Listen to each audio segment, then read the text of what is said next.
this will be available to you to keep so that you have it. It's not a secret because it's not anything that you couldn't have put together yourself, honestly. But what I did was try to encompass as much as I could to teach you what you might want to do if you have a more creative way that's specific to your cause. So for example, what we're trying to think about is, what are you trying to do? What is your cause? Plus, how do I search for money as a term when I add that together? So that might look 10 different ways that I came up with, but you may come up with 5 more that will help you figure out what grants you can apply to. And so I don't want you to limit yourself to this list, because this is what I've created for you to start from. But I want you to really think about, how do you use this list to inspire you to have other more creative search terms that might give you something you can work with. And if you have, like I said, an intern or somebody who's working with you who can do these searches with you, you might be able to actually split up the list and not have to look at all of these. You might also find that when you get to the 4th or 5th one, that you're getting the same search results and the rest of the searches aren't necessary. Now, you might find that you're getting nothing and that you'll have to go through each of these terms and try to figure out if there is something out there for you that you can apply to. So here's what I'm going to go over. Is just, I'm going to go through the 10. Like I said, you don't have to write them down. They'll be available to you after the training, so don't worry about writing anything right now. So if you think about it, your cause plus grant, in a logical way, the way you would type that into Google is, so for example, if you're a school mental health person, you're looking for school mental health money, you would look for school mental health grants. If you are looking for something around domestic violence prevention, you might say money for domestic violence prevention. Back to the school mental health, if you're looking for school mental health funding and you want to say funding, you might say school mental health funding. And so I think you can kind of get the gist of how this works.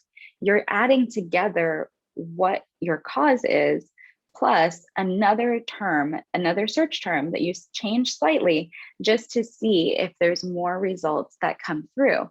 And so if you're looking for a federal grant, you might say federal grant for children's programs, because maybe you're in general a children's after school program and you don't know how to get money specifically for after school programs. And when you search for after school programs, you get nothing. You can broaden that search term up a level to whatever it is that kind of encompasses you. So children's programs, women's programs, anything like that is another way you can add to the search. So I just wanted to call it out that there's different levels of explaining your cause and how you put it into the search to see, and I'll show this in a second in the example that I pull up. When you change the wording just slightly, you might get actually different results. And so I just wanted to make sure that you knew there's different levels of things you can add, and you can add different words for money, grant, cause, funding, whatever it is to the search, and that'll produce different results. The other thing about this that's really great is if you're a small organization, you definitely want to put the word micro grant somewhere in your searches, because small organizations often don't get a lot of opportunities to apply to. And it's really unfortunate because sometimes they just need seed funding for $2,000 or $5,000 or something like that. And those grants are few and far between. I would love if more jurisdictions would put out this money, especially at the city and county level, where you can manage these smaller grant opportunities for community organizations that are super grassroots. So if you are a very grassroots organization and you are looking for funding, I would highly encourage you to add the word microgrants to one of your searches. So that way, if there is something that's in your region or in your area or in your community where people are giving away those small pockets of seed money, that is what you're really looking for to start out.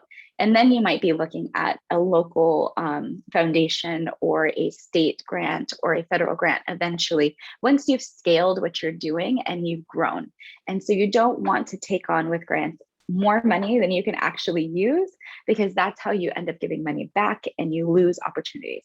And so you want to make sure that you're finding the right grant opportunities for how much they're offering you and how much you can actually do, and you don't mix match those two things.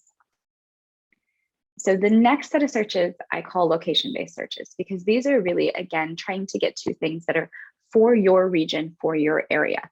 So let's look at number 6, because number 6 is actually our example for today. Los Angeles Cancer Research Grants. So that to me is very specific. Los Angeles, Southern California, California-based cancer research grants. Now, I could be a nonprofit who is working with cancer patients. I could be a solo researcher. I could be an organization like a college. And so there's a lot of different groups that I could be. But when I put in a search term like this, I'm pulling together multiple things, my location, my cause, and the idea that I want funding all together into the same search. You can look at it at a state level. So just Illinois school safety grants. You can look at it as the foundation route. So foundations for blah, blah, blah, whatever I'm looking for. So if I'm looking for foundations who fund substance abuse prevention programs in Denver. And so adding all those terms together will give me a very specific search on who I want to give me the money. Grants for, and then a year. Adding the year is helpful because grant cycle is every year. And I'll talk about this again in a second. You have the opportunity to apply for grants annually. And so new grants come up or some grants don't come back. There's a lot of things that happen in this space. And so when you add the year into it, it gives a very specific marker for 2021, I may want to apply in 2021, but I want to provide my services in 2022. So you might actually search for both 2021 and 2022 because you know that you want both of those things to happen or one or the other, for example. So then the last one is money for your cause in a particular location. A lot of people don't think about putting it together this way, but just saying, I want money for me, who is this type of person in this place. And that's it, no further, right? And that really doesn't talk more about your cause directly. It might actually talk about you as an organization. So you maybe could say money for faith-based organizations in Chicago, right? And so it doesn't even have to have your cause. You're inherently just talking about the fact that you are a faith-based organization. So those are the 10 searches. Again, these are not meant to be comprehensive. These are really meant for you to just get an idea of how to do this and then to be able to replicate it over and over again as you need.